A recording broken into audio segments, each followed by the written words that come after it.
नमस्कार दोस्तों आज जिस स्टॉक की मैं आपके सामने चर्चा करने वाला हूं, मुझे याद है इस स्टॉक के ऊपर हमने लगातार चर्चा तब की थी जब स्टॉक के ऊपर कोई भी चर्चा नहीं करता था।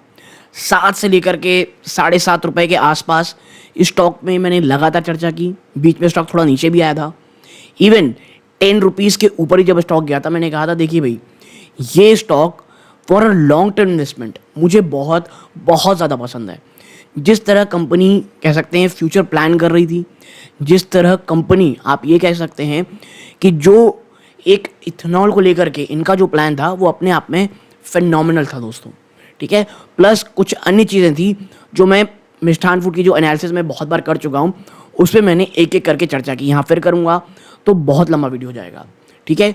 लेकिन अब बात यह है कि कंपनी ने राइट इशू लेकर के आई है और बहुत सारे कमेंट ये हैं कि भाई पहला चीज़, आप इस राइट इशू में अप्लाई कर रहे हैं या नहीं कर रहे हैं। दूसरी चीज़, ये जो मिष्ठान फूड में जो राइट इशू आया है जिसका प्राइस लगभग 15 रुपये रखा गया है, तो क्या इसमें अप्लाई करना लुक्रेटिव रहेगा या नहीं रहेगा। देखिए, सबसे पहले मैं आपको मिष्ठान फूड में जो मैंने स्टॉक के साथ किया वो क्या था। देखिए, मेरी फैमिली मेम्बर के पास मिष्ठान फूड 7-7.5 रुपए के एवरेज प्राइस के पास था। स्टॉक वहाँ से मोर देन 3x रिटर्न कह सकते हैं मुझे उसने काफ़ी अच्छे तरीके से दे दिया। और मैंने हमेशा कहा है, जब भी कोई भी स्टॉक आपको 3x रिटर्न बहुत कम समय में दे दे, आपको दो चीज़ करनी है, या तो पूरी तरह प्रॉफिट बुक करके निकल जाएं और स्टॉक उसके बाद अगर स्टॉक भागता भी है आपको बिल्कुल भी पछतावे की ज़रूरत नहीं, क्योंकि वही आपकी टारगेट थे, वही आपकी स्ट्रैटेजी थी। या तो दूसरा, पार्शियल प्रॉफिट बुक ज़रूर करें, क्योंकि देखिए 3x रिटर्न के बाद या 5x रिटर्न के बाद स्टॉक बहुत लंबे समय तक या तो कंसोलिडेट होता है या वापस से रिवर्स करता है अगर पूरे बाजार में गिरावट हो। तो मैंने क्या किया था, मैंने वहाँ पे एक पार्शियल प्रॉफिट बुक किया था, वो भी 50% का। जी हाँ, 50% मैंने स्टॉक को सेल कर दिया और 50% अब मैं स्टॉक को रखा हूँ और मैं उसको बहुत लंबे समय तक बेचने वाला नहीं हूँ। अब अनटिल और अनलेस कुछ बहुत ही मेजर कुछ ऐसी चीज़ें हो जाए जिसका आप कह सकते हैं जो न्यूज़ है वो ना आपको पता है ना मुझे पता है, तो ये चीज़ एक ध्यान में रखें। तो मैं जो है दोस्तों इस स्टॉक के ऊपर, मिष्ठान फूड के ऊपर बहुत लंबे समय से बुलिश हूँ। बहुत ही ज़्यादा इसमें मैंने इन्वेस्ट किया था और पार्शियल प्रॉफिट बुक कर लिया। अब बात करते हैं उन लोगों की कि भैया क्या इस राइट इशू में निवेश करना चाहिए या नहीं। देखिए, करना चाहिए नहीं करना चाहिए, इट्स अप टू यू। मैं आपके सामने जो मेरा प्रोस्पेक्टस है वो नज़रिया रख सकता हूँ, क्या पूरी डिटेल है इसको लेकर के बात कर सकता हूँ, एनालिस्ट क्या सोच रहे हैं इसको लेकर के चर्चा कर सकता हूँ, ठीक है। तो ये तमाम चीज़ें, और देखिए बहुत कुछ ऐसी चीज़ें जो मुझे इस जो राइट इशू है मुझे उतनी ज़्यादा सही नहीं लगती हैं। क्या है, जब मैंने सेकेंड पार्ट में चर्चा की है, एक एक चीज़ करके मैंने वहाँ बात की है। मैं आपसे फिर कहूँगा, पूरे वीडियो को पूरा ज़रूर देखिए, सेकंड पार्ट की वीडियो को पूरा ज़रूर देखिएगा, क्योंकि जब आप चीज़ें कुछ स्किप कर जाते हैं ना, प्रॉब्लम तभी शुरू होती है। और देखिए, मैं आपसे हमेशा कहता हूँ, स्टॉक तब खरीदें जब कोई चर्चा ना कर रहा हो। रिलायंस इंडस्ट्रीज़ के ऊपर मुझे खुद भी नहीं पता कितने वीडियो बनाए थे, जब वो 2200-2300 के आसपास लगातार ट्रेड कर रहा था, ठीक है। HDFC बैंक के ऊपर कितने ज़्यादा वीडियोज़ मैंने बनाए, हर एक टॉप 5 स्टॉक में रहा है वो जब निचले स्तरों में ट्रेड कर रहा था। मैं बोला यार देखिए, मैं जब वीडियो बनाता हूँ मैं उनके लिए बनाता हूँ जिनके पास आप कह सकते हैं जो लमसम है, कोई बहुत जो पैसे हैं कोई बहुत ज़्यादा नहीं है, जो SIP मोड में लेना पसंद करते हैं, जो हर हफ्ते हर वीक में कुछ एक दो स्टॉक लेना पसंद करते हैं। कि भाई हर के पास इतना पैसा नहीं रहता कि आप इकट्ठा लगा दें 2-4-5 लाख। अगर आपके पास हैं तो भाई, अगर आप 1500-1600 रुपये में अगर HDFC बैंक 4-5 लगा के छोड़ रहे हैं तो इट्स नॉट बैड, आपको 3-4 साल में अच्छे रिटर्न दी गई। अब भाई वो निवेशक जिसमें इतने पैसे नहीं हैं फिर भी वो धीरे धीरे एक्यूमुलेट करना चाहता है SIP मोड में, तो यही समय होता है स्टॉक में लेने का, ठीक है। तो ऐसे बहुत सारे स्टॉक की हमने चर्चा की थी, चाहे वो हेरिटेज फूड आपको याद हो, पराग मिल्क आपको याद हो, ऐसे बहुत सारे स्टॉक में बीच में लाता रहता हूँ, लेकिन तब लाता हूँ जब स्टॉक नीचे चल रहा रहता है। अब बात ये होती है जब रिवर्स हो जाता है, स्टॉक 30-40% भाग जाता है, उसके बारे ऊपर अगर चर्चा करो तो फिर कहा जाता है कि भाई पहले क्यों नहीं आए गए आप। तो मैं यही कहता हूँ भाई देखिए, वीडियो पूरा देखा कीजिए, स्किप उतना मत किया कीजिए, क्योंकि आप कर लेते हैं तो जो मेन क्रक्स है वीडियो का वो भूल जाते हैं। तो अब वीडियो को सेकंड पार्ट में लेकर चलता हूँ जहाँ पे हर एक चीज़ के ऊपर हम चर्चा करेंगे। दोस्तों, शुरुआत करते हैं मिष्ठान फूड की एक एक चीज़ के ऊपर जो राइट इशू को लेकर के हैं प्रॉब्लम। देखिए, सबसे पहले समझिए कि जो मिष्ठान फूड का राइट इशू है ये 2 अप्रैल को ओपन हुआ है दोस्तों। और जो भी एलिजिबल एप्लीकेंट्स हैं वो कौन है थोड़ी देर में बताऊंगा। जो भी एलिजिबल एप्लीकेंट्स हैं 16 मार्च तक के लिए, अप्रैल तक के माफ़ कीजिएगा, ये जो है वो ओपन रहेगा। जो बोर्ड ऑफ डायरेक्टर्स है दोस्तों वो इस एफएमजी कंपनी के, उन्होंने जो राइट इशू डिक्लेयर किया है उसका शेयर प्राइस 15 रुपये प्रति शेयर रखा गया है दोस्तों। ठीक है, कितना? 15 रुपये प्रति शेयर। आगे बढ़ते हैं तो जो कंपनी के बोर्ड है दोस्तों उन्होंने जो रिकॉर्ड डेट फिक्स की है मिष्ठान फूड के लिए वो 20 मार्च है। ठीक है, यानी कि पिछले महीने की 20 मार्च की बात कर रहा हूँ ना, इस महीने की नहीं दोस्तों, अप्रैल 20 की नहीं, 20 मार्च की अगर मैं आपसे चर्चा करूँ तो 20 मार्च तक अगर आपके पास मिष्ठान फूड का स्टॉक रहा होगा तो आप इस राइट इशू के लिए एलिजिबल हैं। और जो रेशियो रखी गई है जो हम थोड़ी देर बताएंगे, अगर वो आपके पास होगी तो आपके डीमैट अकाउंट में वो एक, आप कह सकते हैं दोस्तों, जो चीज़ें आती जितनी आपके पास एलिजिबल होगी वो आपके डीमैट अकाउंट में दिखने लग गया होगा। ठीक है, अब आप देखें, so those who held Mishthan food share on 20 मार्च, जब मार्केट क्लोज हो दोस्तों, वो एलिजिबल हैं पार्टिसिपेट करने के लिए इस राइट ऑफर में। ठीक है, और as Mishthan food share price today is about 20, देखिए जब मैं ये वीडियो रिकॉर्ड कर रहा हूँ 20 रुपये समथिंग पैसे का आप कह सकते हैं मिष्ठान फूड ट्रेड कर रहा है दोस्तों, यानी कि 20 रुपये के ऊपर है। और जो अवेलेबल है वो 25% की प्रीमियम में अवेलेबल है, यानी 25% का आपको प्रीमियम मिल रहा है।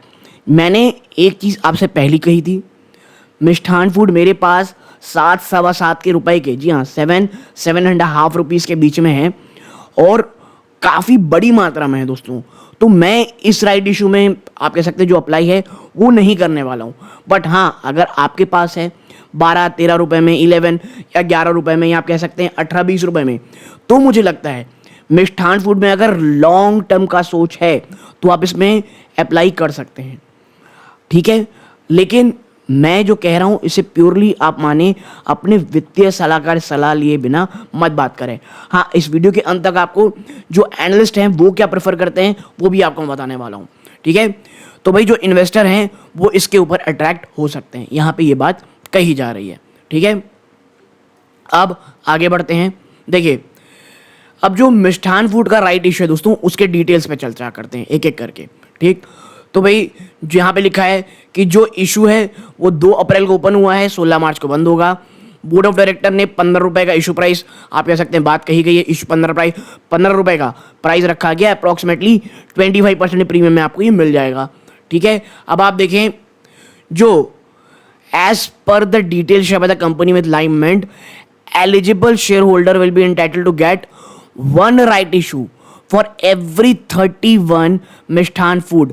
ठीक है, यानी 31 मिष्ठान फूड होंगे तो 1 शेयर का आपको राइट मिलेगा दोस्तों। ठीक है, food share held on Mishtann food right issue record date that is 20 March, यानी 31:1 में आपको ये मिल रहा है दोस्तों राइट इशू।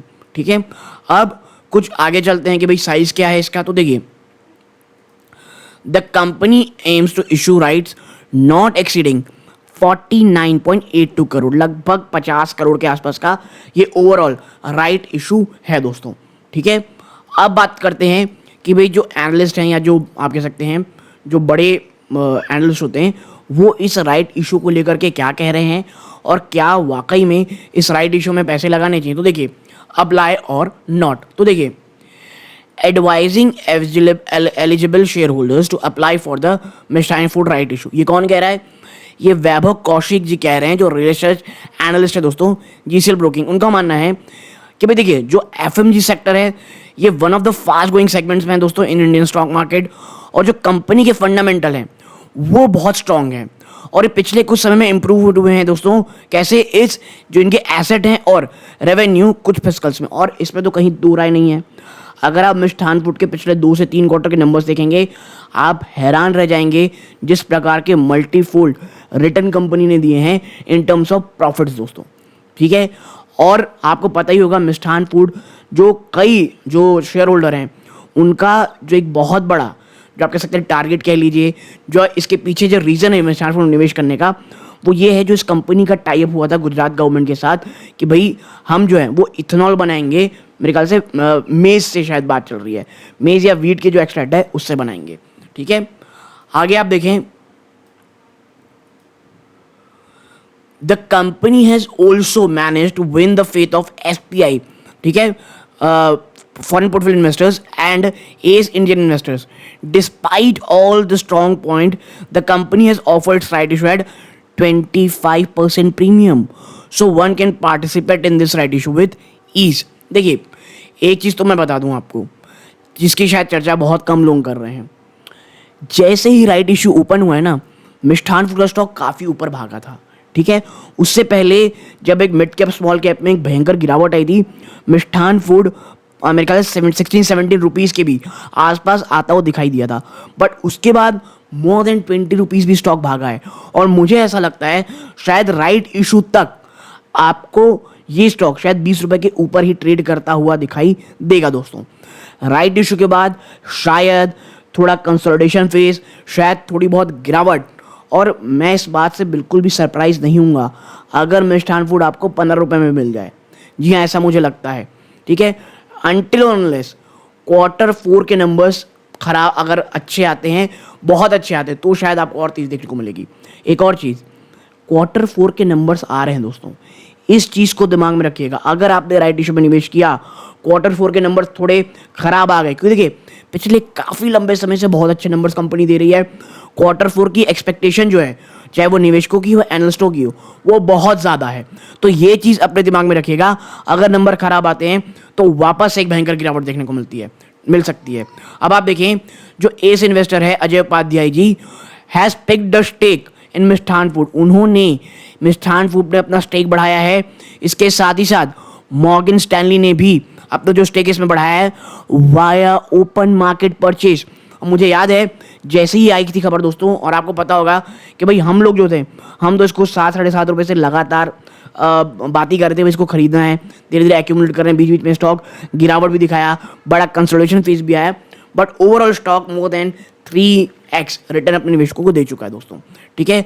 अब आप देखें, फॉर द क्वार्टर एंडेड 31 दिसंबर, जो शेयर होल्डर ये रिफ्लेक्ट करते हैं कि नोमुरा सिंगापुर का 2.19% स्टेक है। भैया देखिए, मॉर्गन स्टैनली, नोमुरा और ये जो अब अजय उपाध्याय साहब है, उनका भी स्टेक इस कंपनी में है। तो ओवरऑल चीज़ें जो है ना दोस्तों, वो अच्छी तो दिखाई दे रही हैं, लेकिन मैं हमेशा कहता हूँ मिस्टर, और ये जो आप कह सकते हैं जो आर्टिकल था, ये मिंट के थ्रू मैंने जो आप कह सकते इन्फॉर्मेशन है वो ली थी, तो क्रेडिट उन्हीं को जाता है। अब आप देखिए, जो ये ओवरऑल चीज़ें हैं ये सब ठीक है, लेकिन मिष्ठान फूड के साथ जो मैंने पहले कहा था वो आज भी कहता हूँ, रिस्क अभी भी इन्वॉल्व है। थोड़े से रिस्क फैक्टर जिनका ऊपर है वही इस स्टॉक में निवेश कर सकते हैं। और मैं हमेशा कहता हूँ स्टॉक तभी खरीदें जब बहुत ज़्यादा गिरावट चल रही हो, ऐसा नहीं जब हर जगह यूफोरिया हो तब स्टॉक में निवेश करना चाहिए। तो भैया ये चीज़ जो भी इन्फॉर्मेशन थी अनबाइस्ड जो मेरा नज़रिया था वो मैंने आपके साथ शेयर किया। वीडियो अच्छी लगी हो वीडियो को लाइक करके चैनल को सब्सक्राइब जरूर कीजिएगा। यहाँ तक जुड़े रहे बहुत बहुत धन्यवाद। ये वीडियो का अंत है। जय हिंद दोस्तों।